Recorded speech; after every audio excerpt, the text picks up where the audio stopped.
Bonjour les amis et bienvenue pour cette 6e vidéo de la série Scan, Canalisation et Perception extrasensorielle.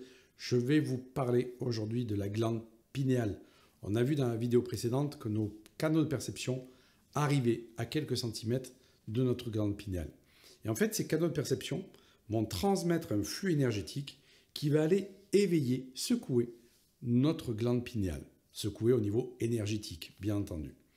Or, dans notre glande pinéale, nous avons ce qu'on appelle des cristaux d'apatite. L'apatite, eh bien, c'est une pierre qui a des capacités piézoélectriques. Ça veut dire quoi des piézoélectriques, des capacités piézoélectriques? C'est cette capacité à avoir des cristaux donc, qui vont bouger et quand ils vont ricocher les uns contre les autres, ils vont développer un champ électromagnétique. Et on s'est aperçu que notre glande pinéale a cette capacité d'enfermer quelque part le champ électromagnétique environnant. Ça veut dire que eh bien, cette glande va vous connecter à une information que votre cerveau va ensuite traduire. Je vous invite à cet effet donc à regarder la vidéo que j'ai faite sur base d'une vidéo de Joe Dispenza qui parle de la glande pinéale et d'une respiration que nous pouvons faire pour éveiller cette glande pinéale. Et dans cette glande pinéale, je dirais quelque part, il faut la protéger aussi, mais c'est surtout qu'il faut l'entraîner. C'est comme un muscle qui, plus vous l'entraînez, eh bien, plus va être performant. Vous pouvez l'entraîner, par exemple, avec l'exercice que je vous ai fait avec la première vidéo. Vous savez, l'arbre qui était retourné comme ceci. Eh bien, vous pouvez jouer tel un enfant, parce qu'il faut que ce soit un jeu d'enfant.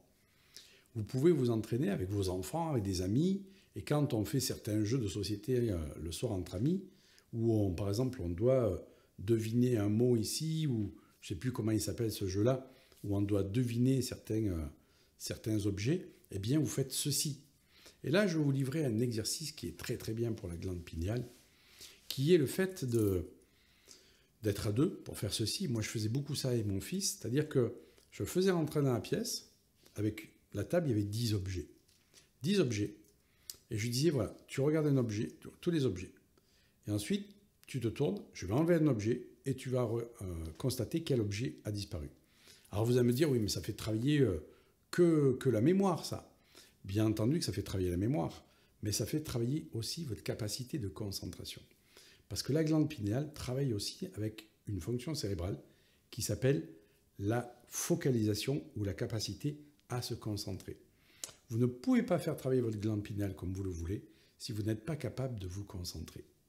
Se concentrer, c'est pas réfléchir à quelque chose. Se concentrer, c'est faire le calme mental et diriger son attention sur une chose.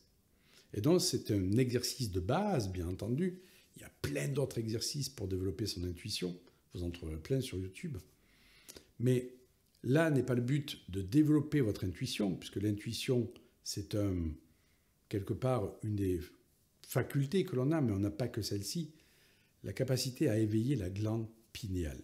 Et j'ai pu constater, moi, avec mon parcours, que si on augmente sa capacité de concentration, on augmente notre potentiel sur cette glande pinéale. Donc voilà, un premier exercice pour développer cette glande pinéale dont on parle tant. Et n'oubliez pas d'aller visionner cette vidéo qui vous a expliqué exactement comment elle fonctionne. Et un exercice que je peux vous soumettre là, c'est aussi la capacité à se concentrer sur la flamme d'une bougie. Voilà, à fermer les yeux, à rester toujours concentré sur la flamme de la bougie. Voilà, c'est un autre exercice de concentration. Donc vous avez compris, la concentration est indispensable à l'éveil de votre glande pinéale. Et donc si vous avez du mal à vous concentrer, c'est que votre mental est beaucoup trop perturbé par plein de choses et que vous n'arrivez pas à entretenir la capacité à vous poser en vous-même.